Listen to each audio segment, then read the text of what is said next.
E estamos gravando. Então, Gabriela, qual é a sua dúvida? Boa noite, professor. Então, no final da aula passada, eu fiquei com dúvida no último tópico que a gente repassou.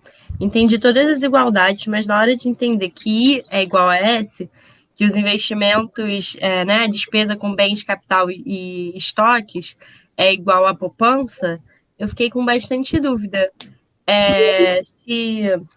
Na verdade, eu fiquei com dúvida um ponto antes também, e aí esse foi até antes eu consegui entender, mas quando chegou aí me embolou. Por que I é igual a S? Fiquei assim, aí teve um dia que eu sentei para tentar entender, não entendi nada e fiquei com mais dúvida. Tá, vamos lá. Estamos falando da página 2 página 3 das notas de aula, provavelmente, né? Isso. Consideração 4. Então, assim, vamos deixar claro.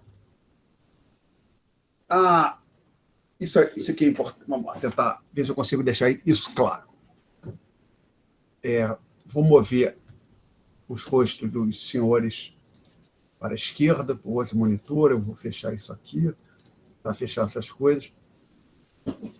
E colocar aqui para... Vamos ver se eu consigo... Não, primeiro tem que abrir o navegador. Navegador não, o quadro. O software que funciona como quadro. Deixa eu admitir view all, admit all. Admitiram todo mundo. Até hoje está difícil, hein? Vamos tentar, acho que o meu... Sketchbook, está abrindo o Sketchbook.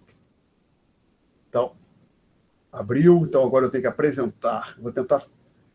Por favor, me digam se isso vai estar aparecendo direito, corretamente. É que, na hora que eu vou apresentar, eu posso colocar a opção de apresentar em toda a minha área de trabalho ou só a janela do aplicativo. Não está apresentando nada para a gente agora. Estou mandando agora.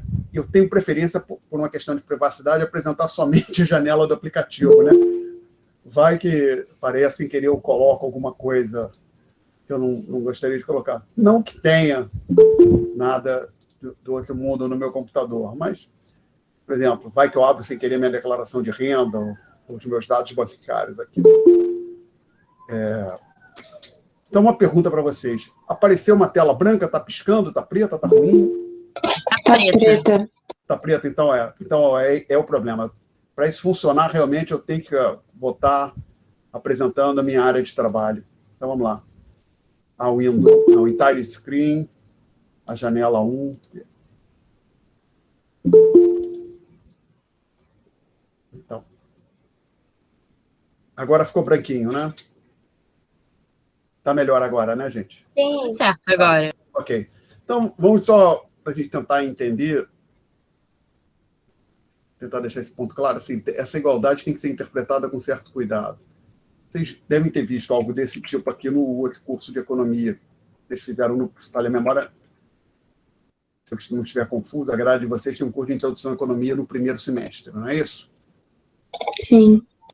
Aí vocês veem aqui uma curva de demanda decrescente, uma curva de oferta crescente, e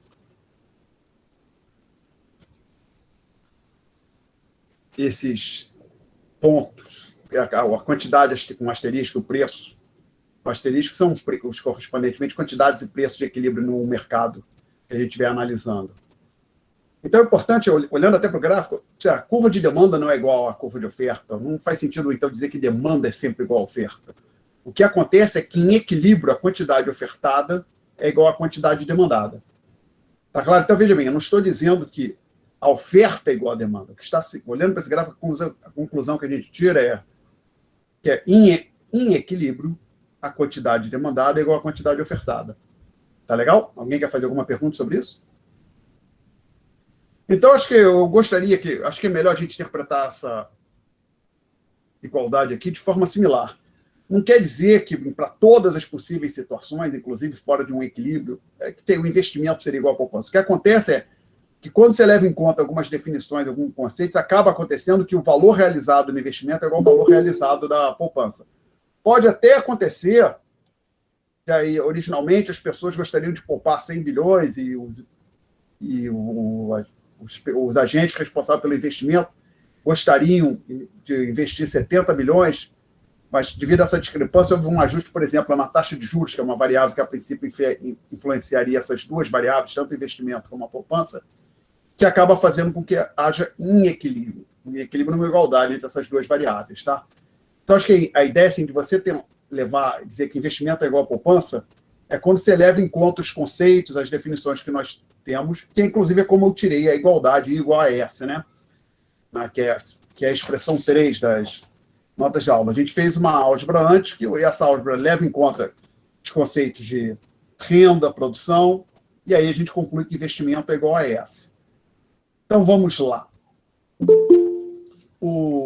Agora que eu disse que acaba isso tendo que acontecer, vamos pensar o que está por trás dessa igualdade. Nesse caso bem simples, acho que é melhor a gente olhar para essa condição aqui. O que é isso aqui? Composição da produção. Perdão, composição não. Destino daquilo que foi produzido. Aquilo que essa economia, que é uma economia fechada sem governo, aquilo que ela produz pode ser utilizada para consumo ou investimento, acúmulo de capital físico, né? Ou até para colocar bens nas prateleiras. Ora, por outro lado, isso aqui te dá o quê? A utilização da renda. Consumo, a renda dos agentes pode ser consumida ou poupada. Pode discutir onde existe igualdade de renda e produção. Então, você poderia dizer o seguinte, o produto é consumido ou investido, a renda ou ela é consumida ou ela é poupada. Como há uma igualdade entre renda e produção, você tem que C mais I tem que ser igual a C mais S. E aí você faz esse corte, aí você conclui que investimento é igual a essa. É mais simples, vou pensar. Para que haja investimento, parte da produção não pode ser consumida, tem que ser utilizada para investimento. E, por outro lado, para que haja poupança, parte da renda não pode ser consumida, tem que virar poupança. E o que acontece? Agora você pode perguntar, então o que acontece literalmente é isso, a palavra é essa, financiar. Então, o que isso quer dizer? Por exemplo, suponho que eu quero montar um negócio, um restaurante, eu não tenho dinheiro, eu tenho uma ideia, tenho os cardápios. Evidentemente, montar restaurante acho que faria mais sentido na época pré-pandemia. E aí, para implementar minha ideia, seja um restaurante ou qualquer outro negócio, eu posso procurar um banco e pedir dinheiro emprestado para financiar o meu empreendimento. E a palavra é financiar. Ou suponho que eu quero comprar um imóvel, casa própria, não tenho dinheiro, peço financiamento, o banco financia a minha aquisição. Então, aqui a lógica é a mesma. Essa parte do consumo que virou investimento, para que isso se concretizasse, foi preciso que as pessoas desistissem, abrissem mão de consumo e resolvessem poupar. E aí, então, literalmente, essa poupança que a sociedade fez, ela financia o investimento da própria sociedade. É que agora, aqui, quando a gente está olhando para esses... A gente está olhando para PIB, renda nacional, a gente está olhando para a sociedade como um todo. Eu estava aqui falando, eu comprei um imóvel, alguém me emprestou dinheiro, no caso o banco, que pegou dinheiro de alguém, o banco pegou dinheiro emprestado. E só para não ter dúvida, quando alguém deposita dinheiro no banco, é como se a pessoa estivesse emprestando dinheiro para o banco. Então, o banco pega dinheiro emprestado com seus depositantes e repassa para outros agentes. Então, para que eu comprasse aquela casa, alguém me emprestou um dinheiro. Então, tem algumas pessoas poupando, outras despoupando, com poupança negativa. Mas, quando você soma tudo, o montante que dá é aquilo que existe para financiar um investimento nesse sentido aqui de contas nacionais. Acumulação de capital ou colocar mais bens nas prateleiras, estocar mais bens. Ok? A pergunta tinha sido feita pela Daniela, se não me falha a memória. Por mim. Eu consegui entender agora, acho que foi. Gabriel. Tá mais claro, claro. Eu tirei a dúvida, então? Obrigada. Mais dúvidas, senhores? Não? Então Posso apagar o quadro? Tá. Agora, pelo que eu estou vendo aqui, acho que Rebeca, que está presente, você tinha mandado uma pergunta por e-mail, não tinha? Foi você, Rebeca? Eu mesmo. Tá, sua dúvida está sanada também. Tá sim, muito obrigada. Então, o eu perguntei se vocês tinham dúvidas, ninguém falou nada, então a gente vai retomar a matéria. Mas aí eu lembrei de uma coisa. Aliás, tinha uma aluna aqui na primeira aula que falou que chegou a assistir 1 ou 2 aulas comigo antes da pandemia. Ela está presente? Oi, professor. Quem é? Quem falou oi? Maria Vitória. Maria Vitória, tá.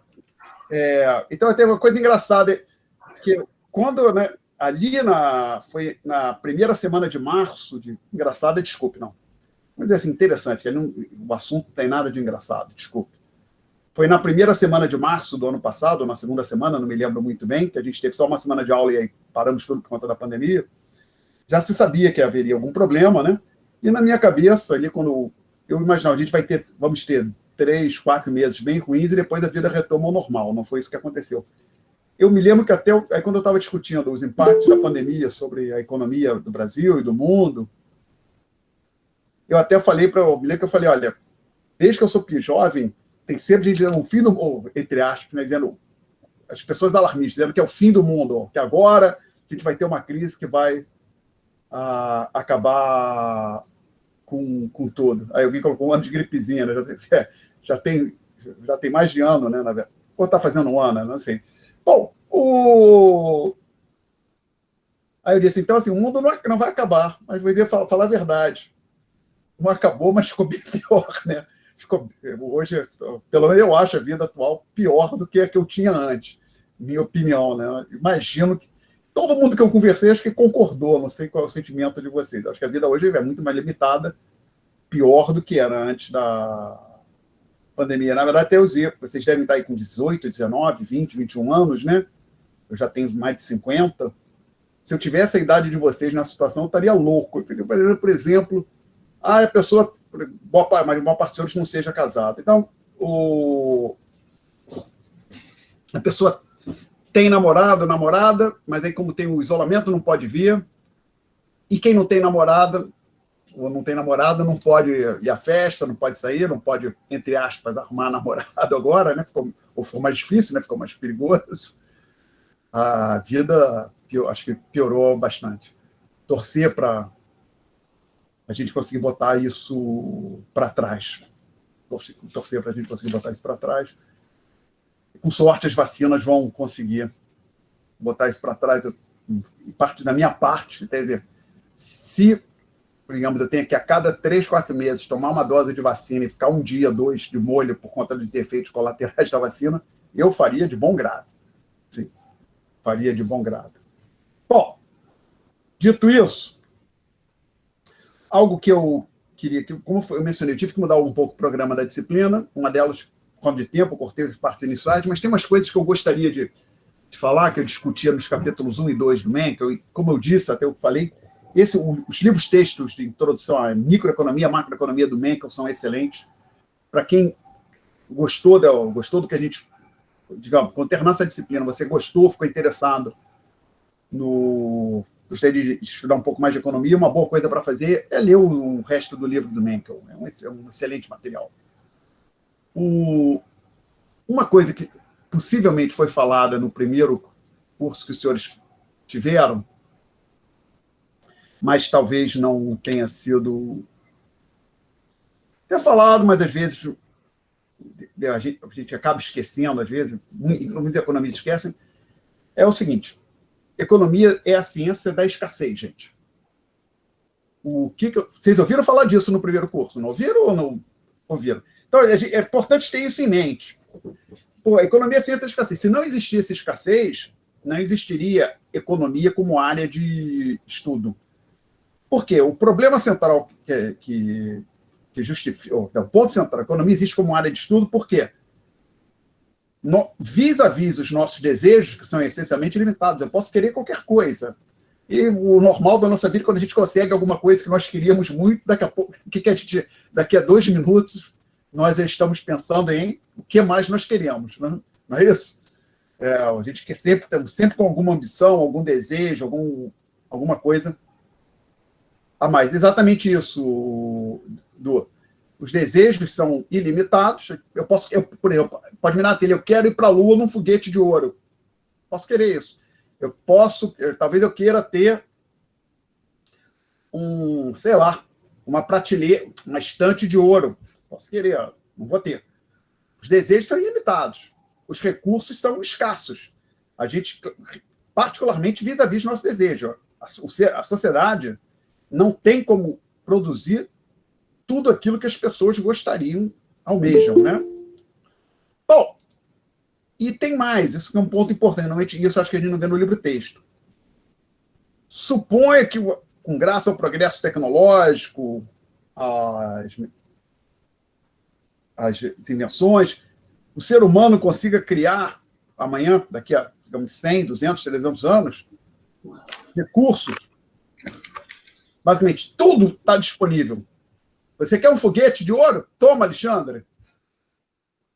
Você quer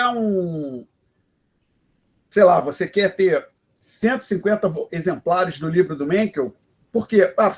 Cada página eu vou ler de um livro de um exemplar diferente. Toma aqui, Alexandre, 150 livros do Mencken, exemplares do livro do Mencken para você. Ainda assim existiria escassez. Por quê? A menos que se cria se faça se dê um jeito de fazer com que o indivíduo viva para sempre, o tempo vai ser escasso, né? Mesmo que seja você pode ter tudo que você quiser, eu vou ter que parar, tudo bem. Quantos anos eu ainda tenho de vida? E o que eu vou priorizar? Por exemplo, uma coisa assim, viagem. Você pode passar o resto da sua vida viajando. Vamos supor que eu goste de viajar. Você pode passar o resto da sua vida viajando. Aí eu vou olhar para o mundo, para o mapa do mundo, depois, não sei quantos anos eu vou viver, né? Então, mesmo que o mundo avance de uma maneira inimaginável hoje para nós, a gente possa ter tudo que a gente queira, ainda assim haverá escassez. Então, vamos sempre lembrar isso, existe escassez. E uma coisa triste, principalmente aqui no Brasil, que as pessoas tentam minimizar esse problema, ou não se dão conta disso. Por exemplo, começa a falar, reforma da Previdência, tem um problema na Previdência. Não é bem assim, ou seja, não tem o déficit. Tem um produtinho. Ainda há um problema na Previdência, é menor agora, graças à reforma que foi feita em 2019, né? Então, déficit fiscal é um problema de escassez. O governo está arrecadando pouco relativamente aos seus gastos. Não, mas não é bem assim. Blá, blá, blá. Tem.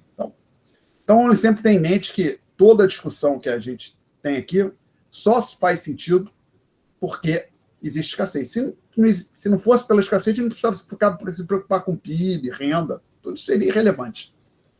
E a outra coisa que nós gostaríamos de falar é algo muito importante em economia, que não estaremos falando muito aqui, seria mais no curso de introdução à microeconomia, mas é um conceito crucial, é o conceito de incentivos. Então, o que é um incentivo? Um incentivo é algum instrumento, por exemplo, alguma variável que é capaz de induzir um agente econômico a se engajar em uma dada ação. Um exemplo clássico de incentivo em teoria econômica é o preço. Quando o preço aumenta, se a curva de demanda for decrescente, os compradores passarão a comprar uma quantidade menor do bem em questão. Então, preço é o principal exemplo clássico de incentivo que existe na economia, mas não é o único incentivo. E por que isso é importante aqui para a gente? Quando as pessoas começaram a estudar crescimento econômico, porque basicamente pensa em crescimento econômico, pensar que o PIB vem crescendo, já falou o que é PIB. Então, quando falaram em crescimento do PIB, a ideia é assim, estamos disponibilizando mais bens para os brasileiros. Mas o PIB brasileiro cresceu, tem mais um volume de bens maior à disposição dos brasileiros. O PIB caiu, piorou, tem menos bens à disposição. E, claro, o que faz uma sociedade ser rica ou pobre é o seu PIB. Mais especificamente, da forma que nós entendemos, chamado PIB per capita, ou seja, o PIB dividido pela população. E quando as pessoas começaram a discutir o problema do crescimento econômico, ou seja, o que faz o PIB de uma sociedade crescer 5% ao ano, 6% ao ano, ou ficar estagnado, como acontece, infelizmente, com vários países, a ideia era relativamente simples.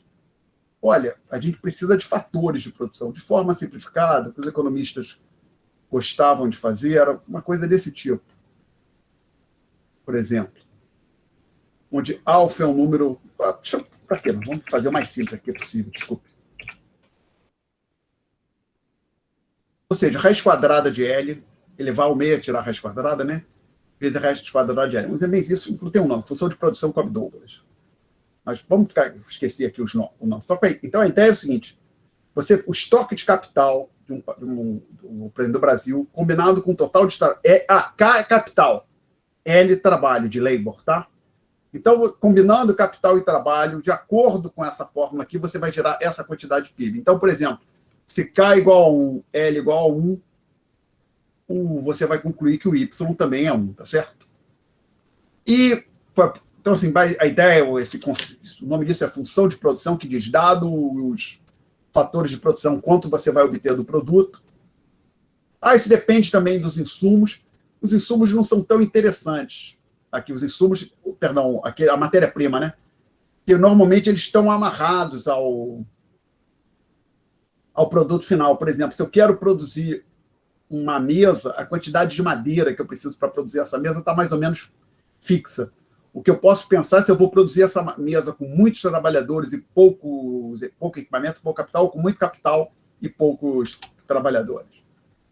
Mas, se você quiser, pode pensar assim também. Essa expressão que eu coloquei aqui é uma mera simplificação. Deveria ter uma terceira variável aqui representando as matérias-primas e uma quarta variável representando os recursos naturais, se você quiser. Mas vamos não ter só esses dois aqui. E o que as pessoas se deram com pensar, assim, a chave para o crescimento é a acumulação de K. O estoque de capital da sociedade vai crescendo, aí com isso ela pode crescer o seu Y, que o L é dado pela demografia, o L, por exemplo, a força de trabalho cresce mais ou menos, no caso do Brasil, 1,5% ao ano, é um crescimento populacional aproximadamente, né? Alguma pergunta até aqui, gente? Então, a ideia é assim, quando começaram a estudar o problema do crescimento econômico no século passado, começaram a estudar no século passado, essa questão, primeira coisa que passou na cabeça dos economistas é o problema do crescimento econômico é essencialmente um problema de acumulação de capital. O Brasil é mais pobre que os Estados Unidos porque, em termos per capita, os Estados Unidos têm um estoque de capital maior que o do Brasil. Mas depois alguém se deu conta, não é só isso. Existe uma outra variável que eu vou escrever aqui agora em vermelho, que eu vou colocar um A, multiplicando, aí podemos, para uma vedura, podemos colocar aqui, por exemplo, parente, não precisa do parente, mas vamos deixar, só para enfatizar. Esse A vai pelo pomposo nome em inglês, pomposa sigla TFP, e em português, PTF. TFP é Total Factor Productivity e PTF, Produtividade Total dos Fatores. Então, o que alguém se deu conta é o seguinte, que o A dos Estados Unidos é maior que o A brasileiro. Então, o que alguém está dizendo é o seguinte, por exemplo, faz K igual a 1, L igual a 1 no Brasil, o Y igual a 1. Faz K igual a 1, L igual a 1 nos Estados Unidos, o Y é igual, por exemplo, a 5. Então, desculpa, alguém de repente ficou no pensando, putz, não é só acumulação de fatores. Existe alguma coisa, não está muito claro o que é, na verdade não está muito claro até hoje, já ocorreram alguns avanços, que faz com que alguns países sejam mais eficientes para combinar os recursos, os fatores de produção, os insumos, e gerar PIB do que outros, gerar produto do que outros. Alguns países são mais eficientes. Conseguem, com o mesmo K e com o mesmo L, gerar uma quantidade de produto maior do que outros países menos eficientes. Então, parte do problema de entender o crescimento econômico deixou de ser tão somente o problema de acumulação de capital e se tornou também um problema de entender que variáveis impactam a PTF ou a TFP, esse elemento A que eu coloquei ali agora. Alguma pergunta até aqui? E uma possível variável que afeta O A, importante, é a ideia de são os chamados incentivos. Vou tentar deixar isso claro com um exemplo. Professor, o Oi. Du tem uma dúvida ali no chat sobre a questão Opa, anterior. obrigado, muito obrigado por ter me alertado. Vamos ver aqui no chat. Ups. Tem várias coisas que eu ignorei. Vamos lá. A Marina, não sei o que é TPF, PTF, TFP, PTF, TFP. Vamos tá.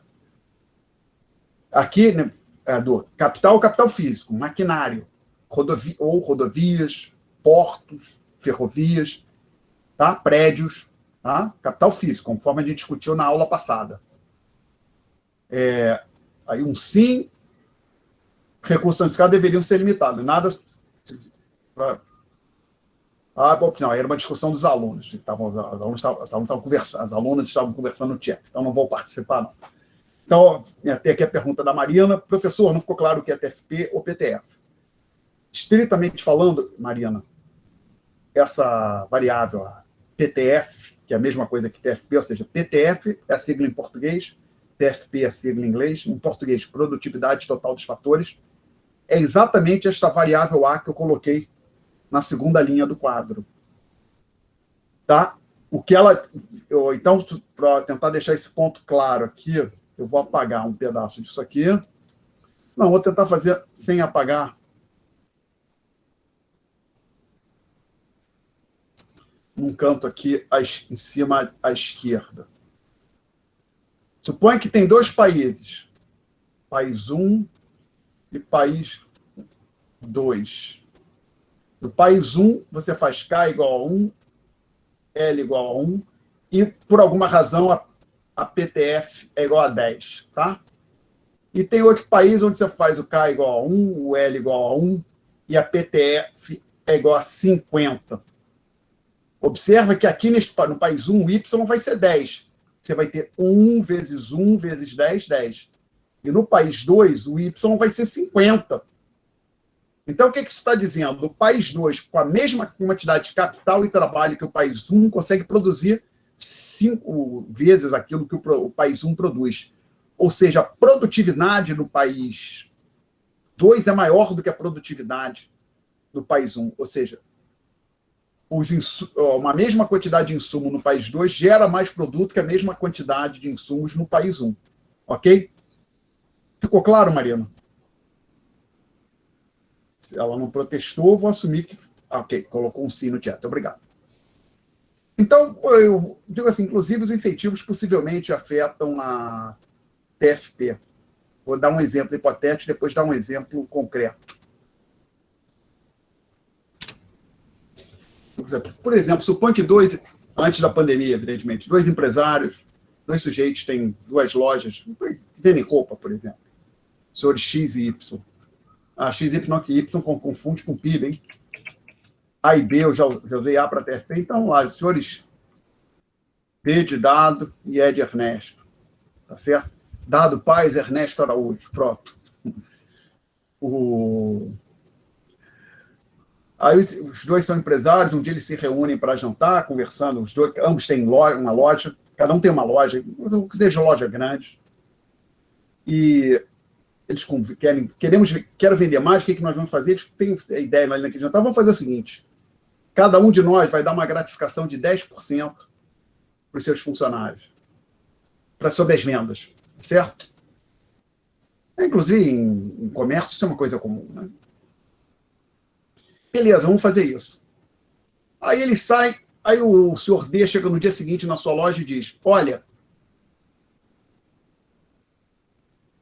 cada venda que o funcionário fizer, ele vai ganhar 10% dessa venda. Tá? E o senhor E chega na loja e faz, olha, eu quero gratificar, quero incentivar os senhores a venderem, então eu vou criar uma gratificação. Depois, no fim do mês, vocês ganham. No D também se diz, olha, é 10% de venda, isso eu pago no começo do mês seguinte, que no fim do mês eu já apuro o total de venda, vejo quanto cada um vendeu, e cada um vai ganhar lá os seus 10%. E aqui, na loja E, faz o sujeito, o senhor L, disse o seguinte, vocês vão ganhar 10% do total. Não é exatamente a mesma coisa, tem implicações importantes para a gente, a diferença. E, por favor, não corram para dizer que esse aqui é muito melhor. Vocês têm entendendo, vão entender aqui qual é a natureza do problema, você vai ver que não é para o objetivo, não é melhor. Pode ser bom para outra coisa, que alguém pode ter em mente, eu não vou discutir. Meu objetivo aqui é entender o efeito de cada uma das duas regras sobre as vendas das lojas. Tá? Na verdade, o incentivo estabelecido na loja D, ou na loja do senhor D, é muito mais eficaz do que o que foi feito na outra loja. Por que, Alexandre? Foi tão legal ali. Olha só, gente, entender. Suponha que essas lojas vendem o mesmo tipo de mercadoria. Então, por exemplo, estamos falando de venda de computador. E computador tem um computador, um notebook custa R$1.000 na loja D, mesmo notebook também custa R$1.000 na loja D. Então, alguém bate lá na loja e conversa com o vendedor para se informar sobre o notebook. Se o vendedor convencer a pessoa a levar o notebook, quanto que o vendedor... vamos facilitar aqui as contas. Digamos que cada loja tenha 100 funcionários, tá?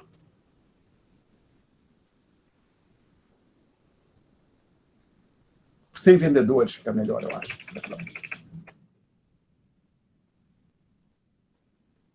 São lojas grandes, com vários vendedores, não vendedores, vendedores.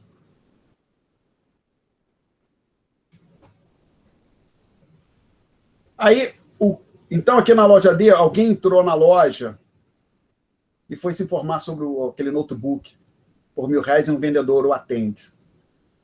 Aí o vendedor conversa com esse potencial cliente.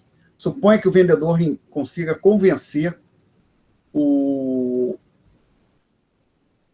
aquela pessoa a comprar o notebook. Quanto que o vendedor vai ganhar?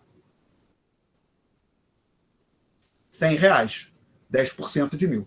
Está claro isso para todo mundo? Agora, suponha que a mesma situação acontece na loja E. Alguém entra lá, pede para se informar sobre aquele notebook que custa R$1.000, um vendedor o atende. Suponha que o vendedor convença o indivíduo a comprar o notebook. Quanto que o vendedor vai ganhar? Ele vai ganhar R$1.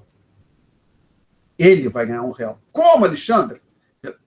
Porque é o seguinte, na hora que ele efetua a venda, tem sucesso na venda, isso gera uma gratificação de 100. Mas essa gratificação de 100, ela vai para um bolo que vai ser dividido pelos 100 vendedores. O que fica para o vendedor responsável pela venda é R$1. A diferença é considerável aqui nesse exemplo simples, está claro? Todo mundo entendeu? Então, esse tipo de... Então, tem uma área hoje de economia, precisamente a área de teoria dos jogos, que é toda dedicada ao estudo desse tipo de situação. Como que você pode desenhar o melhor contrato para os diretores de uma empresa, de forma a fazer com que aqueles diretores realmente corram atrás do lucro da empresa, para você alinhar os interesses do diretor com os interesses do proprietário, que nas sociedades capitalistas modernas existe o que chama separação entre gestão e propriedade, né? Por exemplo, uma grande empresa como, por exemplo, a Microsoft, hoje tem vários acionistas, o Bill Gates provavelmente ainda é o maior, se eu não estiver confuso, mas quem está lá tocando a empresa tem uns camaradas que não necessariamente são acionistas. Então, hoje, nas grandes empresas, existe uma separação entre gestão e propriedade. E quando você pega um restaurante familiar, normalmente o dono do restaurante está lá trabalhando, né? Então o dono está lá gerindo o negócio também. Mas então você leva em conta que nem sempre o dono está presente gerindo o negócio, existe um problema de você querer alinhar o interesse dos gestores, ou pelo menos os acionistas, não se preocupar isso, dos gestores com dos proprietários da empresa, no caso, a sociedade anônima, com dos acionistas. Tá?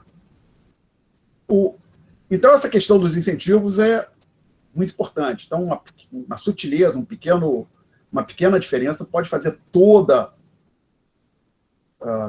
Pode ser a diferença entre uma loja ser vender muito e vender pouco, né?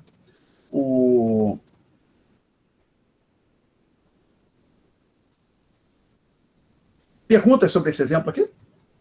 Não? Eu não entendi direito, não, professor. Como é que um recebe 100 e outro recebe... Vamos lá, tentar deixar claro. Na loja D ou na loja do senhor D, ficou acertado que cada vendedor ganha 10% das suas vendas, de cada venda que ele fizer. Tá ok, Milena? Ok. Na loja E, o procedimento é diferente. Vai reservar também 10% da receita de vendas para gratificar os vendedores. Porém, é 10% do total das vendas que no fim do mês é dividido igualmente entre os funcionários. E para facilitar a álgebra, eu estou assumindo que as duas lojas têm 100 vendedores também. Poderia ter colocado 50, 42, qualquer número. Mas só para ficar bem simples, eu estou trabalhando com 10%, 100 o tempo inteiro, tá? Então, quando chega... acho que já está claro, mas só finalizar, para ter certeza que realmente você está pensando exatamente que nós estamos exatamente afinados. Então, aqui, na hora que na loja D, um vendedor, por exemplo, o Alexandre, consegue vender um notebook, e esse notebook vale R$1.000, a gratificação dele por aquela venda é de R$100. Está claro, Milena? Ficou, show. Enquanto na outra, se o Alexandre, o equivalente do Alexandre, na outra loja, vende o notebook, ele gera uma gratificação de 100. Mas esses 100 da gratificação vão para o bolo geral, que vai ser dividido entre os 100 vendedores. Então, o que vem para o bolso do Alexandre é 1. Ok? Ok. Posso apagar, gente, esse quadro? Pode. Tá. Bom, por que estou falando isso? Deixa eu ver se eu acho aqui. Caso um livro de teoria dos jogos, muito bom, que eu li uma vez, Game Strategy and Managers. E talvez eu tenha esse livro listado até na minha bibliografia complementar, porque eu faço mais pelos meus alunos. É isso que eu não gosto de mostrar a área de trabalho. Já apareceu aí minha página inicial ali para vocês. Possivelmente tem coisa do Minnesota Vikings, o time de futebol americano de Minneapolis, St. Paul. Ok. Leituras sugeridas. Não, eu não botei esse aqui. Uau! Não botei. Botei outro livro de teoria dos jogos, mas não botei esse aqui. Então, esse aqui, vou ver se eu acho aqui na Amazon. Amazon.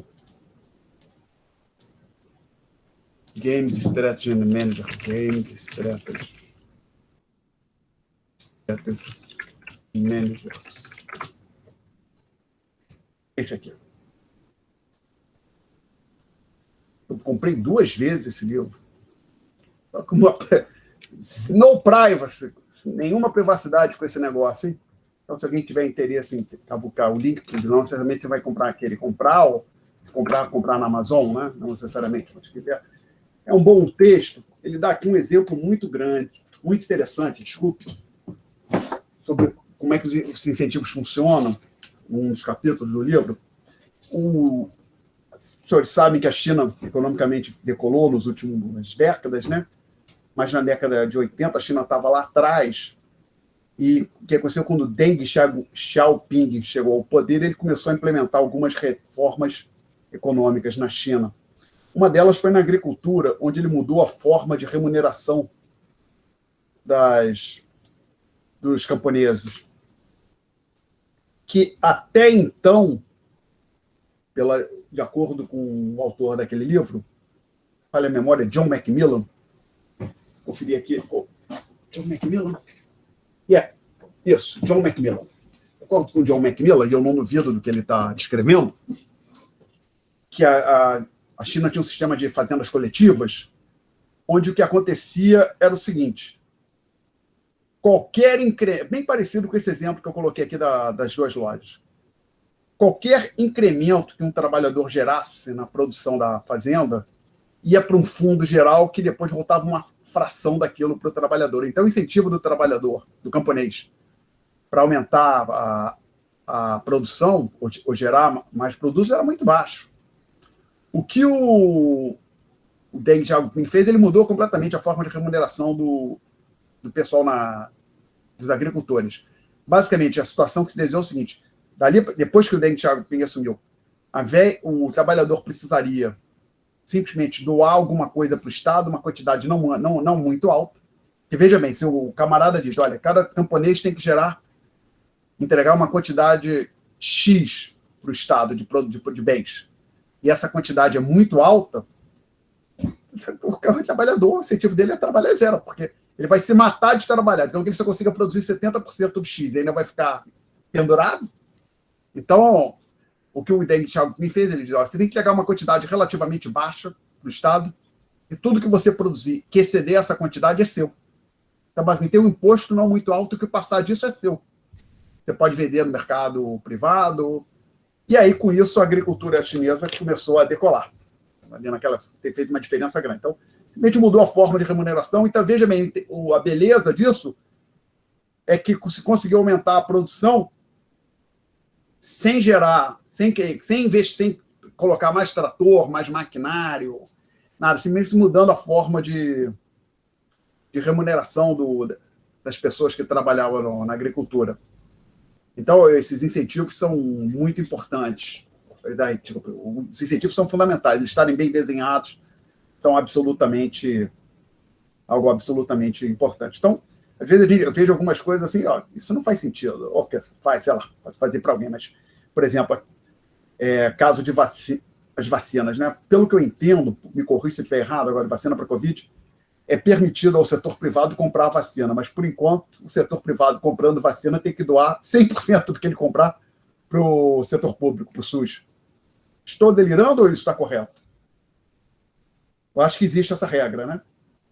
Não. Então, a consequência disso é simples: ninguém vai comprar, né? É isso. Você vai comprar, mas tem que doar 100%? Nunca ninguém. Talvez tenha tem um ou outro que compre e doe, mas não vai haver compra maciça. Aí o Anthony queria fazer um comentário. Não, então, é doado até que todo o grupo prioritário seja vacinado. Depois das vacinas é devolvido para a instituição. Então, só até o prioritário ser vacinado. E depois vai ser 50%, né? Então, a consequência disso é que, possivelmente, enquanto os grupos prioritários não tiverem vacinado, provavelmente ninguém ou quase ninguém vai comprar, ou haverá pouca compra de vacina por parte do setor privado. Talvez aumente depois que passar a vacinação dos prioritários. Outro exemplo que a gente vê aqui no Rio de Janeiro, existiu uma expressão, o clandestino, ouvi falar também, vi as notícias. O caso que a gente tem aqui no Rio de Janeiro, tinha uma expressão, não sei se vocês conhecem, eu ouvi falar a expressão balança, mas não cai? Vocês já ouviram falar disso? Que assim, basicamente é um prédio que não está muito bem preservado, é um prédio imenso com 150 apartamentos por andar, uma coisa assim, a expressão balança, mas não cai. Tinha até um programa antigamente, acho que de televisão com esse nome, não posso estar errado. Hoje em dia, esses prédios estão cada vez mais raros, que não se constrói mais prédios desse tipo. O pouco que eu conheço sobre a questão é que parece que a legislação urbana da cidade do Rio de Janeiro exige que todo prédio que for construído tenha para cada apartamento pelo menos uma vaga. Parece uma boa ideia, né? O carro não pode ficar estacionado aí na rua, não sei o quê. Então vamos criar essa regra. O problema que tem é que que isso cria incentivos tem impactos em várias dimensões. Um deles imagina o seguinte: então agora suponha que você tem um terreno, isso aqui é o terreno que está olhando de cima, tem esse lote aqui, você é do gerente de uma construtora, e você pode botar até um prédio de 10 andares. E você tem custo de criar, por exemplo, um pavimento de garagem. Você pode botar talvez 2, 3 pavimentos, tem custo. Então o problema é o seguinte: se cada andar tiver 10 apartamentos, digamos que você possa botar 10 andares, com 10 apartamentos, com 10 andares, com 10 apartamentos cada um, 100. Então, você tem que criar 100 vagas de garagem nesse espaço. Possivelmente 2, 3, 4 andares. Enquanto não, então vou fazer o seguinte: ao invés de colocar 10 apartamentos pequenininhos, eu vou colocar 4 apartamentos grandes em cada andar, com 10 andares, 40. São só 40 vagas de garagem. Então, talvez eu só precise fazer um ou 2 andares no meu prédio. Tá? Então, o que está acontecendo aqui é o seguinte, na prática, isso cria um incentivo para que os apartamentos novos que estão sendo construídos sejam grandes, por conta do custo que a construtora tem em colocar a vaga de garagem. Então, tem esse efeito também. E coincidência ou não, aí eu posso estar errado, mas todos os imóveis que eu vejo em lançamento aqui no Rio de Janeiro são com 2 quartos, 3 quartos, às vezes é com sala e quarto grande, mas aí já não... Por exemplo, em Copacabana, Botafogo, esses lugares mais Tijuca, não tem lançamento de sala e quarto. Às vezes já vi sala e quarto em lançamento no Recreio, que aí os terrenos são maiores, né? Então, tem esse efeito também. Então, as regras são criadas e elas vão ter, às vezes, impactos que os autores das regras, no caso aqui uma norma municipal, não se deram conta, né? E não necessariamente esse efeito seria bom também que houvesse lançamento de imóveis novos para imóveis pequenos, sala e quarto, estúdio e assim vai. Perguntas, senhores. Bom, então, feito essa digressão, que no meio da coisa que a gente discutiria no capítulos 1 e 2 do MENC, vamos voltar aqui para o glorioso PIB que a gente estava falando na aula passada. A gente fechou na aula, na página... Estávamos na página 3, discutimos a expressão 4, que aparece na página 3. Não vou escrever aqui, os senhores têm ali. Quero as igualdades. Eu posso escrever, né? Deixa de ser preguiçoso, Alexandre, pelo amor de Deus. Os alunos não merecem isso. Então, vamos lá. Y igual a C mais I, que é igual a C mais S. Lembra que aqui Y é renda e produto, que não tem diferença. Investimento igual a poupança. Isso era para uma economia fechada sem governo. E eu quero lidar com uma economia com governo e aberta. Então, a gente vai introduzir essas 2 características de forma incremental. Primeiro, vamos colocar o governo, feito isso, vamos considerar, que os economistas dizem abrir a economia, vocês considerar uma economia aberta. Então, na última bolotinha da página 4, eu escrevo assim, introduzindo o governo.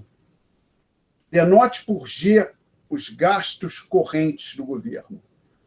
Quando a gente fala gastos correntes, são gastos que não são de investimento.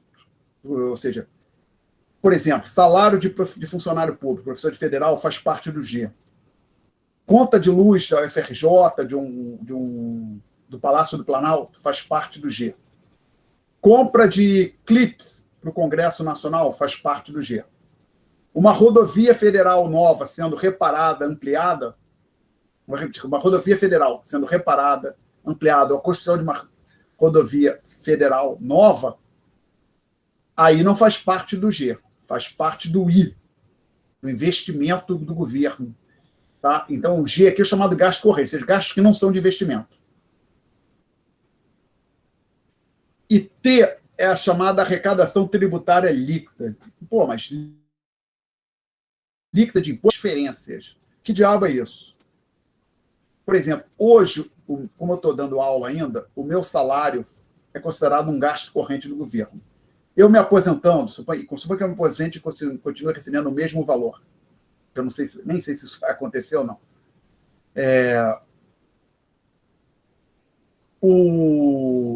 A diferença que passa a ter é que aí a aposentadoria passa a ser considerada uma transferência. Tá? Transferência, assim, uma doação, é um pagamento que o governo faz sem a contrapartida de um bem ou serviço. Então, o aposentado não presta mais serviço, seja ele do setor público ou do setor privado. Então, isso é considerado uma transferência. Bolsa Família é uma transferência. Ok? Então, o salário do servidor público que está da ativa está no G. Aposentadoria, seja de pessoas que estavam no setor público ou que se aposentaram depois de trabalhar anos no setor privado, são transferências. Então, esse T é tudo que o governo arrecada de imposto e você subtrai dali dessa arrecadação total de imposto as transferências. E aqui o governo está sendo incluído de forma ampla, envolve executivo, legislativo e judiciário, os 3 poderes e também as 3 esferas, federal, estadual e municipal, tá? Ok? Então, nesse contexto, a generalização do 4 é dada pela expressão 5. Vamos tentar deixar esse ponto claro.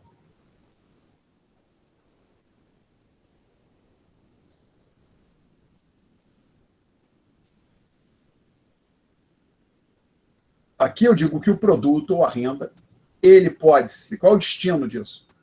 Pode ser consumido, mas agora esse consumo é só do setor privado, tá legal? Então, esse consumo aqui é só um bife que o Alexandre consumiu em casa, está no C. Mas alguém comprou um bife idêntico para servir no Palácio do Planalto ou no Palácio Guanabara, aí esse gasto com esse bife entra no G, ok?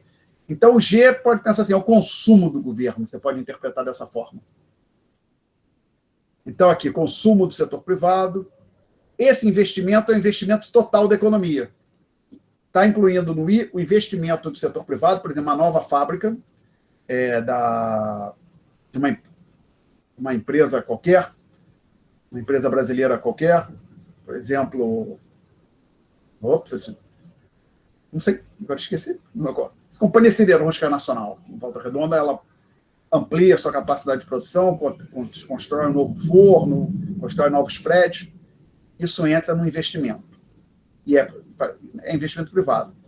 E o governo constrói uma nova rodovia, também entra no I, tá certo? Então, esse I ele envolve o investimento total do setor privado e do governo. E a outra possível destinação do PIB é o consumo do setor público, que está no G. E, dito isso, qual seria o que as pessoas podem fazer com a sua renda? Elas podem consumir, podem poupar. Agora eu coloquei um P aqui para P de privado, tá? Não tinha P antes porque só tinha setor privado, então usava somente S. Então aqui eu estou colocando SP para deixar claro que é o setor privado. Mais um T, que a gente já discutiu, é a carga tributária total líquida das transferências. Então, basicamente, o que o setor privado paga de imposto para o governo no frigir dos ovos? Ele paga o T líquido de transferência, é o que ele transfere para o governo. Então, isso aqui é a utilização da renda das pessoas. As pessoas podem consumir, poupar ou pagar impostos para o governo. Tá? Então, agora, quando você usa essas duas igualdades, compara essas igualdades que aqui estão, o que acontece, trivialmente, é que você pode, olhando só para esse pedaço aqui, ó, cortar o C com C, levar o G para o outro lado, e aí você conclui que o I é igual a poupança do setor privado mais T menos G. E às vezes você pode até, que eu não coloquei nas notas de aula, se quiser, você pode colocar entre parênteses. E isso aqui a gente chama, eu estou denotando por SG, é a poupança do governo. Tá? Então você pode interpretar o que é o T, como se fosse a renda que o governo recebeu, o total de impostos líquidos das transferências, o governo tem de renda. Subtrai desses impostos os gastos de consumo, o que nós chamamos, na verdade, o termo é gastos correntes. O gasto com o governo tem, então, temos ali uma poupança governamental. Então, o nosso investimento, o investimento total da nossa sociedade, ele pode ser financiado agora pela poupança privada ou pela poupança do governo. Perguntas? Não? Então, depois de apresentar a expressão 5, eu digo, a diferença T menos G é a poupança do governo, também denotada por SG, já falamos isso aqui. A variável I engloba o investimento do governo, então você pode até, se quiser, deixar claro, o I, pode escrever assim, é investimento privado mais investimento governamental. Lembrando que, só para deixar claro, esse investimento aqui é o gasto com novas máquinas, novas rodovias, novos prédios, e assim vai. Salário dos funcionários públicos estão incluídos no G, sim. Perguntas? Aí eu chamo a atenção que em vários outros textos a poupança privada é denotada somente por S. Aqui o nosso amigo Menkel denotou por SP, enfatizou essa diferença. Interpretação da última igualdade, o investimento, o I, é financiado pela poupança privada e pela poupança do governo. Tá? Perguntas? Não, então vou dar um... Posso apagar o quadro? Ninguém protestou, irei apagar. Então, na página 4, estamos ali em negrito, abrindo a economia. Ou seja, agora vamos considerar uma economia aberta. Para uma economia aberta, pelo menos dois conceitos relevantes de produto: PNB e PIB. Antes não havia essa diferença. PNB quer dizer Produto Nacional Bruto e PIB, como a gente já discutiu, Produto Interno Bruto. Essa diferença só faz sentido quando você abre a economia. E daqui para frente eu vou usar o Y, quando eu usar Y eu estarei me referindo ao PIB. Tá? Aqui, Y antes era renda e produto. Agora, ele é produto, mas qual dos dois? O PNB ou o PIB? Eu estou reservando o Y para PIB. Tá? Aí eu chamo a atenção. Eu ainda não disse qual é a diferença do PNB para o PIB. Porque no momento que eu estou dizendo, olha, atenção, alunos, há dois conceitos de produto: o Produto Nacional Bruto, PNB, e o Produto Interno Bruto, PIB. Mas como a gente já mencionou aqui que existe uma igualdade entre renda e produto, claramente a consequência dessa distinção dos conceitos de produto é que nós temos dois conceitos de renda. Você pode falar que tem a renda nacional bruta e a renda interna bruta. Eu usei as siglas RNB e RIB.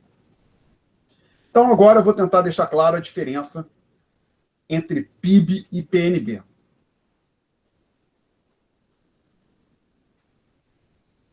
Aí eu digo o seguinte: o conceito de PIB está associado à produção de bens e serviços finais em uma dada região. Eu falo do PIB do Brasil, mas já discutimos. Você pode falar em PIB estadual, por exemplo, PIB do Estado de São Paulo, PIB do Estado do Ceará. Vamos fixar no caso de um país.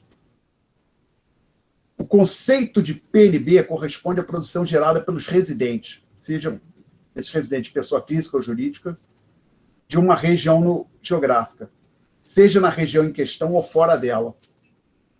Mas o que você está querendo dizer, Alexandre? Tem um exemplo aqui, mas eu acho que tem um melhor, que não está escrito, e eu vou tentar apresentar oralmente para os senhores. Imaginem que lá no sul do Brasil, tem aqui a fronteira, aí tem uma cidade, aqui estaria a Argentina, a sigla usual é a R, não é isso? Ou AG, nem sei. Vamos ficar RG, Argentina. E aqui o nosso bom e velho Brasil, tá?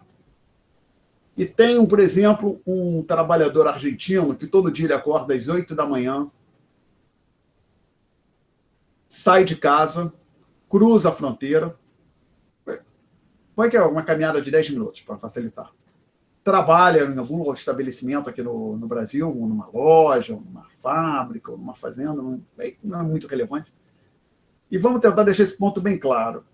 Suponha que todo dia ele recebe 10 ou 100 reais como pagamento. Ele recebe em espécie, coloca no bolso e leva embora para a Argentina. E aí agora a pergunta que eu coloco para os senhores. Vamos pensar, o camarada veio, esse argentino está trabalhando aqui no Brasil. Ele está dentro do Brasil, está contribuindo para a produção brasileira. Mas ele não é brasileiro. Será que a gente deveria levar em conta aquilo que ele produz no cômputo da produção brasileira? Não tem uma resposta definitiva para isso. E é por isso que você tem os dois conceitos de PIB e PNB. Você pode pensar, então, isso funciona mais ou menos assim. Você olha para uma região geográfica, olha para um país, aí você olha para tudo que foi produzido dentro daquele país. Então, esse círculo é um país. Usando e lembrando aquelas restrições, com condições que a gente discutiu na aula passada, que eu provavelmente não vou mais mencionar daqui para frente. Estamos falando de bens e produtos finais. Então, olha, toda a produção de bens e produtos finais naquela região, naquele país, num dado ano. Isso é o PIB daquele país, Produto Interno Bruto, ou seja, foi produzido internamente, dentro do país. Aí suponha que você dê um jeito de retirar, subtrair daquele número que você apurou do PIB, aquilo que foi produzido, ou a contribuição de trabalhadores estrangeiros para o PIB. Você terá o PNB, tá certo? Então, nesse exemplo hipotético que eu coloquei aqui, suponha que o único trabalhador nessa situação é esse argentino que eu mencionei, e que não tem nenhum brasileiro fazendo nada parecido em outra fronteira. Então, basicamente, a diferença do PIB brasileiro para o PNB brasileiro seria somente a contribuição daquele trabalhador argentino para a nossa produção. Alguém quer fazer uma pergunta até aqui? Não? Bom, e um ponto importante, que quando a gente pensa no mundo real, o mundo real é bem complicado, o problema é que não existe só um trabalhador, né? Existem vários, indo de um lado para o outro, cara que passa 3 meses num país, 9 meses em outro, né? Num dado ano. É gente cruzando fronteira de um lado para o outro, e mais ainda, você tem, não é só trabalho, capital também. Por exemplo, suponha que tem uma plataforma brasileira, plataforma de petróleo, que é alugada para a estação de petróleo na costa da África, por exemplo, em Angola. Como é que faz? Você pode estar preocupado, você pode se colocar na seguinte, você pode colocar a seguinte questão. Eu gostaria de tratar essa plataforma da mesma forma que a gente está tratando esse trabalhador argentino que vai de um lado para outro. Então, basicamente, pensa assim, aquela plataforma brasileira que está operando lá em Angola, ela não está contribuindo para o PIB brasileiro, mas está contribuindo para o nosso PNB. Então, na prática, é o seguinte, você pega o PIB, tira tudo que é contribuição de fatores dos estrangeiros, seja na forma de trabalho, capital ou de outra forma, do PIB, e soma, depois você tirou isso, pegou o PIB, tirou a contribuição dos estrangeiros e soma agora aquilo que os brasileiros contribuíram para a produção do resto do mundo. Você vai ter o PNB brasileiro. Tá? Então, vamos ver o que eu escrevi aqui. O conceito de PIB está associado à produção de bens e serviços finais em uma dada região geográfica, também do país. O conceito de PNB corresponde à produção gerada pelos residentes de uma região geográfica, seja na região em questão ou fora dela. Então, por exemplo, esse argentino que está aqui, trabalha no Brasil, a contribuição dele para o PIB argentino é nula, se ele somente trabalha no Brasil. Porém, ele está fazendo com que o PNB argentino aumente, tá? Porque ele é um argentino que está produzindo alguma coisa no resto do mundo. Alguém quer fazer pergunta? Eu. Fala, Bárbara. Prof, vamos supor que é uma pessoa que tenha dupla nacionalidade, por algum motivo. Para qual país vai contar? Para os dois? Não, deveria contar para um só, não pode haver dupla contagem. O problema é que a ideia aqui não é levada pelo passaporte, por esses documentos, não. A ideia é pelo local de residência, o tempo que ela fica lá, tá? Tá certo? Deveria ser assim. Então, por exemplo, um brasileiro que está radicado nos Estados Unidos, mesmo que esteja lá ilegalmente, deveria entrar para o PIB americano, tá certo? Agora, o problema que se coloca é o seguinte, é impossível fazer essa apuração de forma perfeita. Se for pensar no mundo real, é impossível saber o que tem de brasileiro indo de lado para outro, americano indo de lado para outro, né? Tá claro? O que usualmente o pessoal, que na prática, esse exemplo que eu dei aqui, se você pensar que esse argentino chega aqui, recebe o pagamento em espécie, cruza a fronteira com dinheiro embaixo com dinheiro no bolso, provavelmente nunca ninguém ficaria sabendo e levaria em conta essa diferença. O que acontece é que só se fica sabendo da existência desses estrangeiros de um lado para o outro quando a renda deles é transferida para o exterior de forma declarada. Não estou dizendo que seja ilegal, não. Eu estou dizendo o seguinte, basicamente, um brasileiro, nesse caso aqui, suponha agora que o argentino passasse o fim de semana, passasse a semana toda aqui, só fosse o fim de semana para casa, mas ele quer mandar dinheiro para casa com mais frequência, então, toda terça-feira, ele vai num banco e faz uma transferência bancária, dá um jeito de mandar o dinheiro de um banco brasileiro para um banco argentino para a família dele sacar do outro lado. Essa transferência bancária fica registrada, o Banco Central fica sabendo, e aí possivelmente tem condição de fazer a apuração dessa transferência de renda que o argentino, da renda que está saindo do Brasil para o exterior. Aí você pode fazer o ajuste do PNB.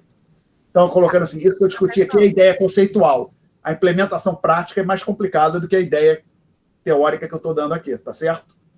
Beleza. Então, assim, o camarada com 2 nacionalidades, o que deveria acontecer é simplesmente ver onde ele está radicado, a residência dele, e ele é tratado como cidadão do país no qual ele reside. Ok? Uhum. Mais perguntas, gente? Oi. Mas aí, nesse caso, o PIB que ele gera no país não aumenta o PNB do outro país, né? Fica só no PIB. Estou falando do argentino? Ou de alguém Não, de uma pessoa com dupla nacionalidade.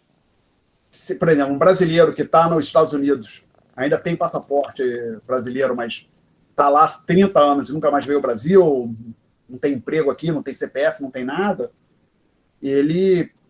isso não conta nem no PIB, nem no PNB, não deveria contar já nem no PIB, nem no PNB brasileiro, a menos que ele transfira dinheiro dos Estados Unidos para o Brasil, mande dinheiro para a família aqui, tá certo? Aí, possivelmente, aí na hora que a transferência é feita, isso passa pelo sistema bancário, tem como o governo ficar sabendo disso. Tá? E não estou dizendo o governo, as agências que apuram PIB e outro instrumento que nós vamos falar mais à frente, balanço de pagamentos, ok? Balanço de pagamento para registrar transações de um país com outro. Tá? Respondido? Respondido. Tá. Mais perguntas? Aí eu dou aqui um exemplo, que eu acho que esse do argentino cruzando de um lado para o outro é melhor, mas o problema é que esse exemplo do argentino cruzando de um lado para o outro, para escrever, ficaria 2 páginas, eu acho. Então, eu coloco aqui um exemplozinho mais simples. O norte-americano residente em Miami é proprietário de um imóvel no Rio de Janeiro. Tal imóvel está alugado para um residente do Brasil. Então, basicamente, tem um apartamento em Copacabana que é propriedade de um americano que mora em Miami. Esse imóvel está alugado para um brasileiro. Esse aluguel é uma forma de renda, tá? Remuneração do imóvel. Então, o aluguel deveria ser contabilizado no PNB dos Estados Unidos. E deveria ser subtraído do PIB brasileiro na hora de apurar o PNB do Brasil. Então, e eu menciono que o aluguel não entra no PIB dos Estados Unidos. Ou seja, o aluguel não entra no PIB dos Estados Unidos, entra no PNB dos Estados Unidos. E aí eu falo PNB e PIB brasileiro. Isso aí, como eu disse, dado o PIB brasileiro, você deveria subtrair do PIB brasileiro o PNB. Mas, como eu disse, isso aqui só vai...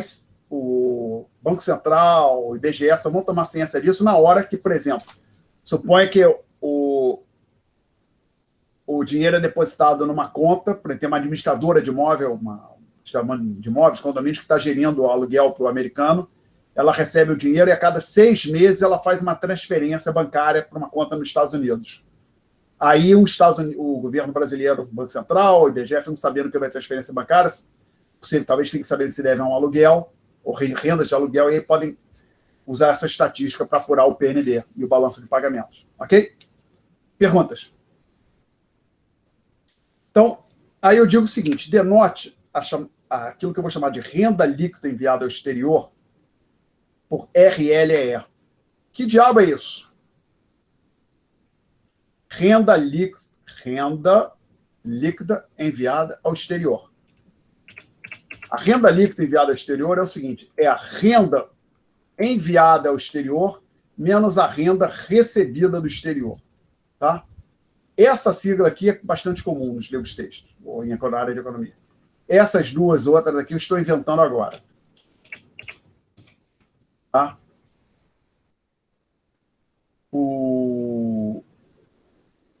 Aí eu tenho, acho que, 2 perguntas no chat. Tem? Não. Aí ele acha que é conversa. Então, acho que eu no momento, vou fechar o chat. Professor, você pode repetir o que são essas siglas? RLE está escrito nas notas de aula. Renda líquida enviada ao exterior. Tá? Renda líquida enviada ao exterior. A primeira aqui do lado direito. Renda enviada ao exterior. Renda enviada ao exterior. Esse outro, renda recebida do exterior. Então, a renda líquida enviada ao exterior é a diferença entre a renda enviada e a renda recebida do exterior. Perguntas? Então, se a gente for pensar, por exemplo, tem brasileiro trabalhando no Uruguai, brasileiro trabalhando na Argentina, tem americano com imóvel alugado no Brasil, tem brasileiro com imóvel alugado em Miami.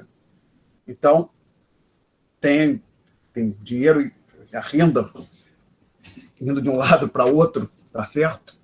E a ideia,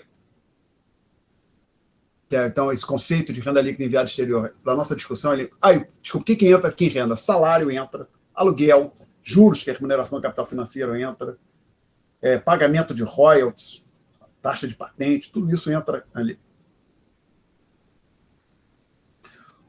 A gente diz que, igualdade 6, o PNB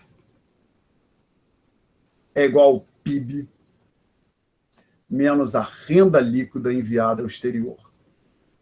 Se você quiser, então, pode até colocar num coordenador, ou seja, o PNB é o PIB mais o REE menos... Não, aqui eu errei.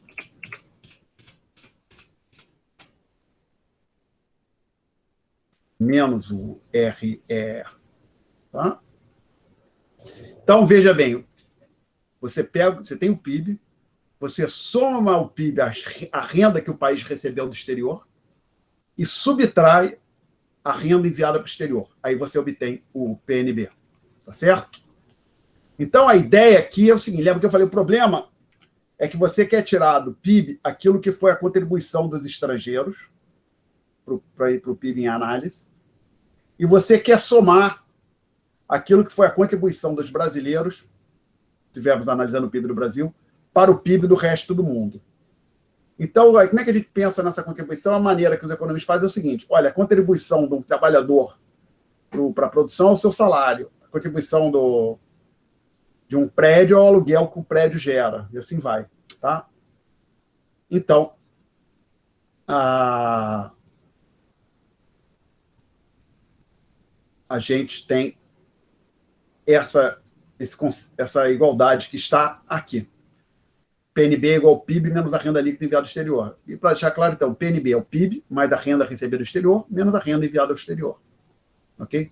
Colocando de outra forma, este termo aqui, só para não haver dúvida, é igual a renda líquida enviada ao exterior com sinal invertido. Tá? Perguntas? Não? Então, eu vou apagar. Aí eu digo, agora, no caso de uma economia aberta, chamada identidade básica do PIB, o que é a identidade básica do PIB? Da economia fechada sem governo era isso aqui. Para uma economia fechada com governo, é isso aqui. Ou seja, a maneira que o PIB pode ser utilizado. Economia fechada sem governo, consumo e investimento. Economia fechada com governo, consumo, investimento e gasto corrente do governo. Uma economia aberta, que é o que nós estamos considerando agora, a igualdade do PIB é dada por isso aqui. Vamos pensar. Aquilo que a gente produz pode virar consumo doméstico, pode virar o nosso investimento, pode virar o consumo do nosso governo, e nós podemos exportar. X aqui é exportação, tá? Vem no inglês, export. Então, está pegando esse X aqui.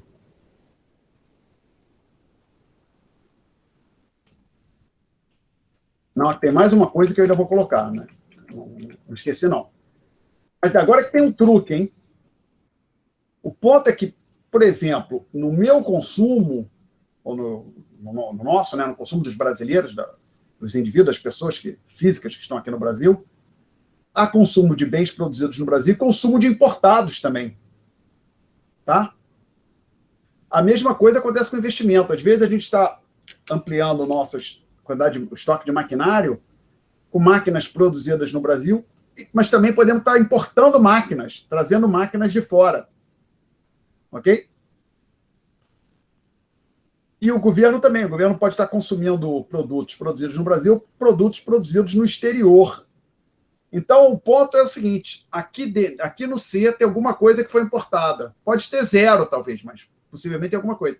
No I também tem uma parte disso que foi importado. Talvez seja zero, mas possivelmente tem alguma coisa.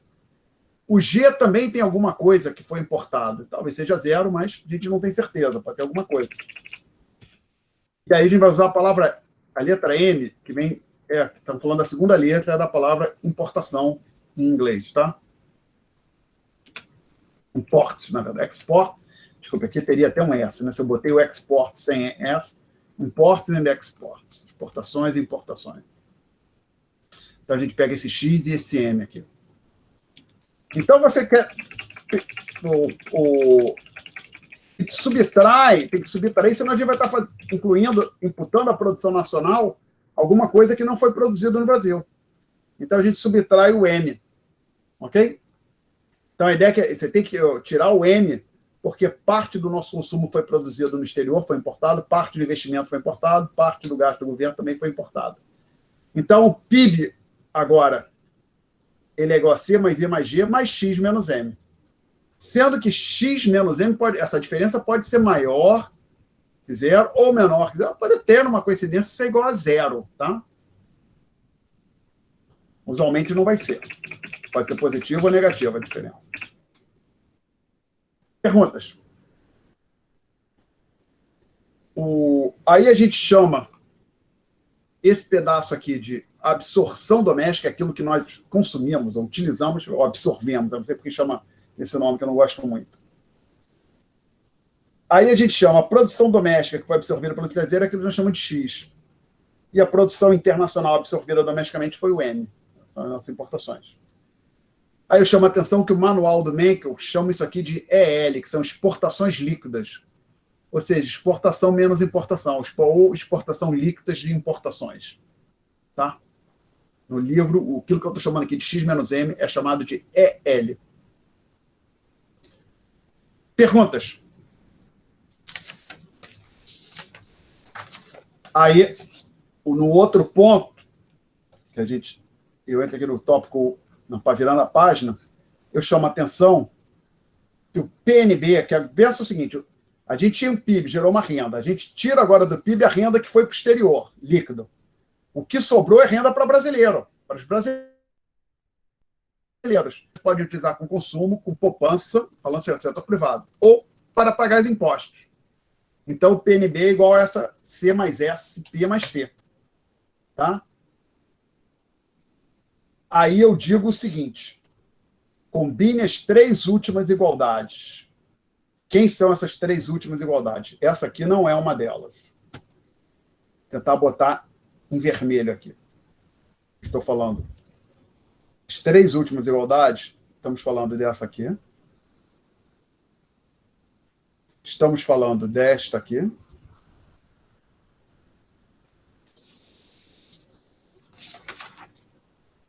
Estamos falando da 6.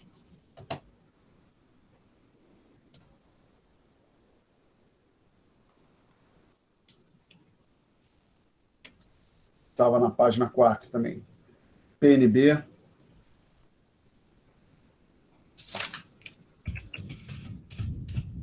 Permita-me escrevê-la de uma forma um pouquinho diferente só.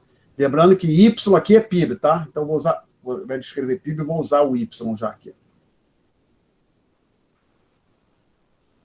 Você coloca como 6 linhas, que está um pouquinho diferente do que tem nas notas de aula.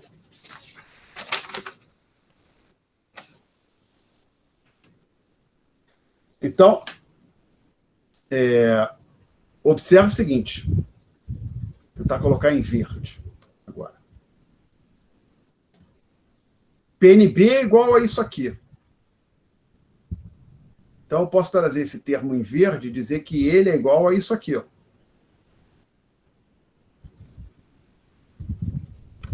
Então, é a primeira coisa que é escrita ali. E tem mais, só que não é só o Y. Por outro lado, Y é igual a... O Y é igual a C mais E mais G mais X menos M. Então, o que eu escrevo aqui? Nas notas de aula. C. Eu não quero verde agora, não. Agora eu quero azul. Azul. C mais I mais G mais X menos M. Isso é o Y, tá legal?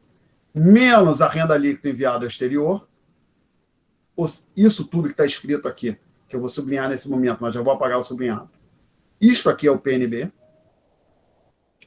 É igual a C mais SP mais T. E aí a gente vai cortar C com C.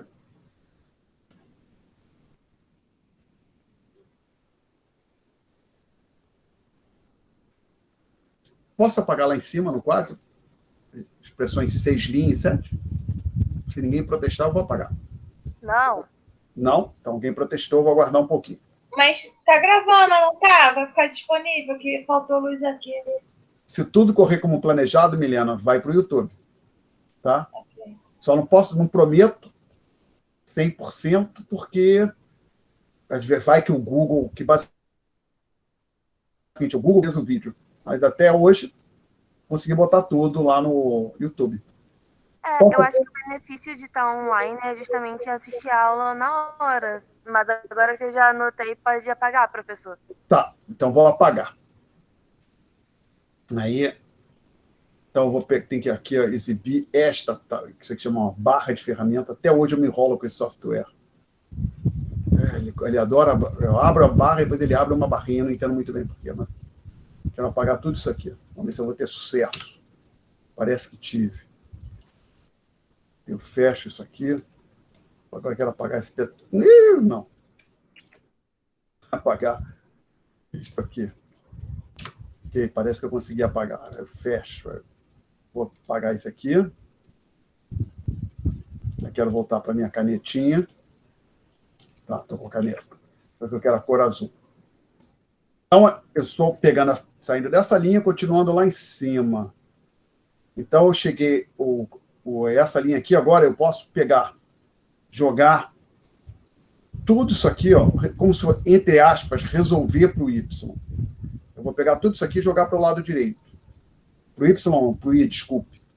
Eu vou ficar aqui. I é igual a SP mais T menos G, que é, lembra, a poupança do governo. Nós tínhamos isso numa economia fechada.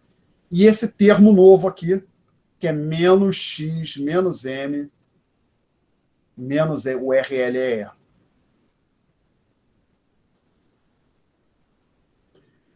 E, de novo, aqui nós temos a fonte de financiamento do investimento doméstico, do I. O investimento doméstico pode ser financiado pela poupança privada, que é o SP. Isso aqui recebeu o número 9, tá?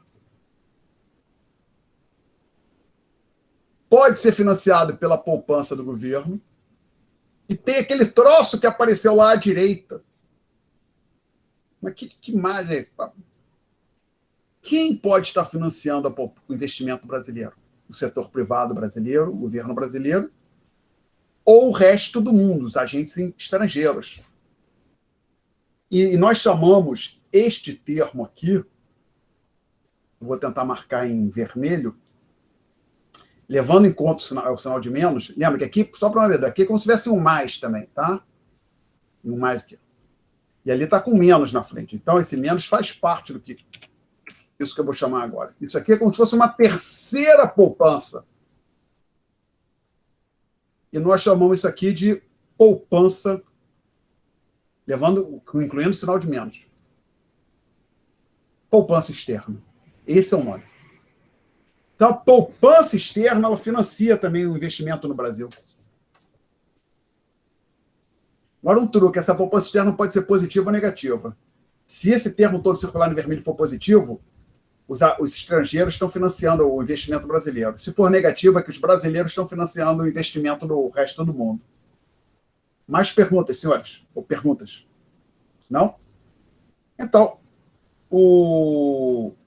aí digo, interpretação do 9, já dei. Investimento é financiado pela poupança privada SP, pela poupança do governo e pela poupança externa. Que em detalhe, né? Observa aqui o seguinte, eu tinha falado, no quadro eu apaguei, que o Menkels chama o X menos M de EL, tá legal? Então, esse termo aqui,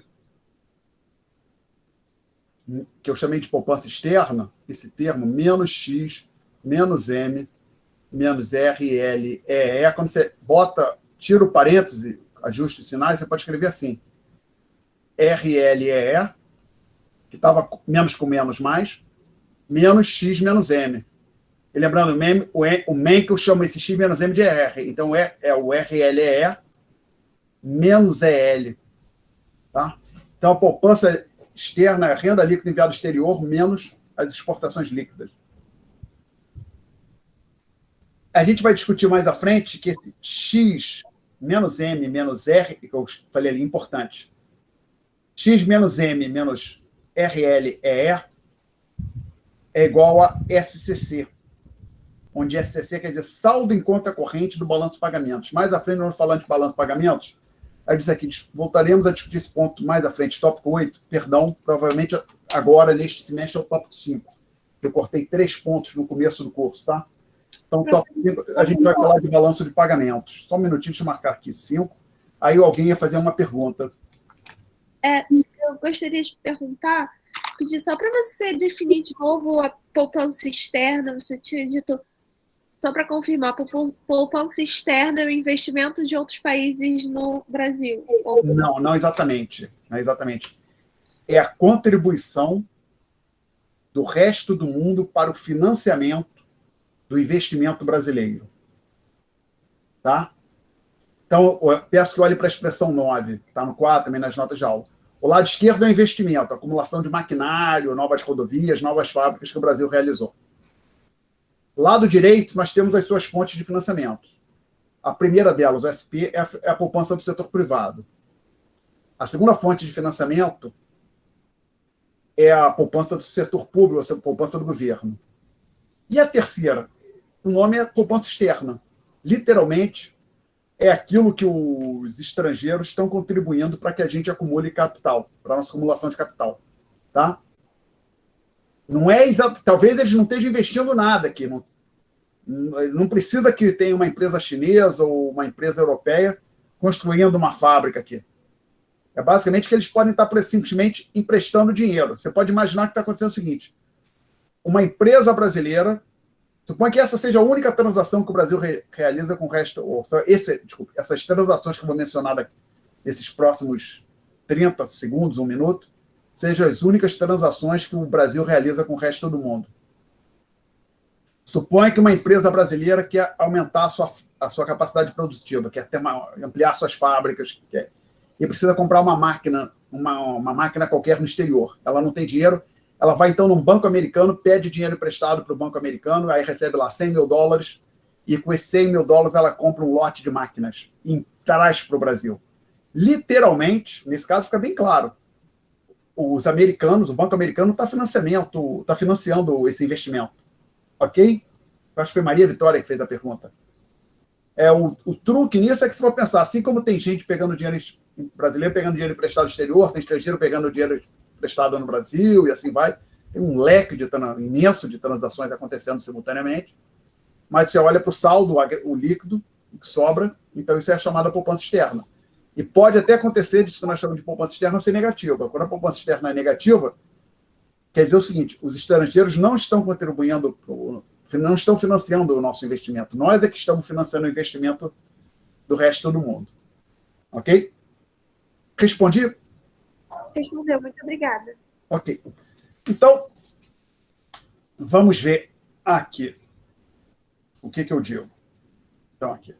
Poupança privada, poupança do governo, poupança externa, eu falei, importante. Então, eu disse, esse X menos M, você disse que eu vou sublinhar aqui, só isso aqui, o que está isso aqui, tá? Está escrito ali nas notas de aula. É chamado de saldo de conta corrente de balanço de pagamentos. Vamos discutir isso mais à frente no tópico 5.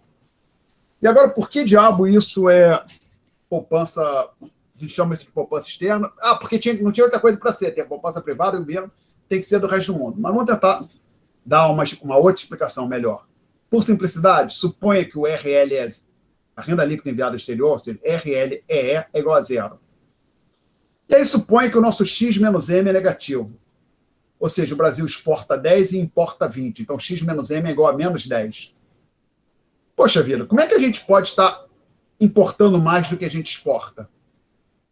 Por exemplo, a gente liquida as transações em dólar. Estaria faltando dólar. Então, um caminho para isso seria o Brasil pegar recursos emprestados no exterior.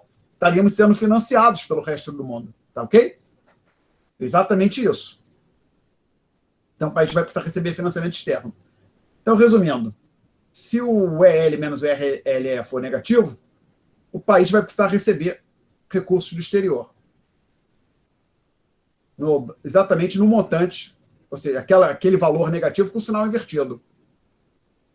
O país precisará receber a poupança externa. Assim sendo, a diferença RLE menos EL é chamada de poupança externa. Se o EL menos o RLE for positivo, então a chamada poupança externa é negativa. Tá? Perguntas? Então, a expressão 10 que aparece aqui no final, posso apagar o quadro? Lembra que o equivalente dela para uma economia fechada com o governo é a expressão 5. Agora que a gente abriu a economia, ficou bem mais complicado, que tem 2 conceitos de produto.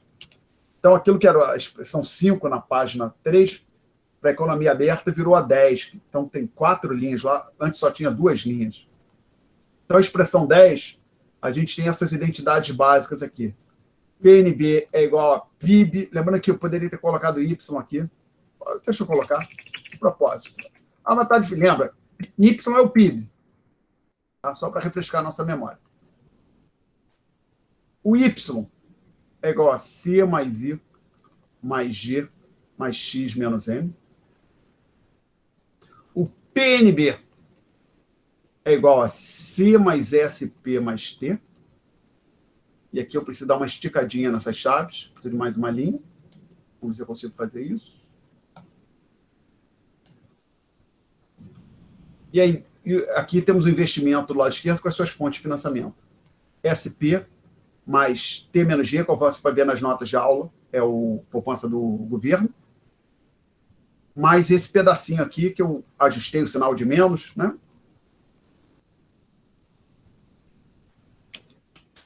Joguei o sinal de menos para dentro, então escrevi desse jeito aqui. Então, isso aqui é a poupança do governo, e isso aqui é a chamada poupança, o E que quer dizer externo, poupança externa. Tá? Então, isso aí é equivalente às igualdades básicas em 4 a 5. 5 para a economia fechada com o governo, 4 economia fechada sem governo. Isso aqui era para ser um T, né? Ficou meio estranho. Perguntas? Então, gente, não temos, só falar rapidamente sobre o livro. Estou encerrando a gravação. Desde que eu acho que o meu mouse apareceu. Stop recording.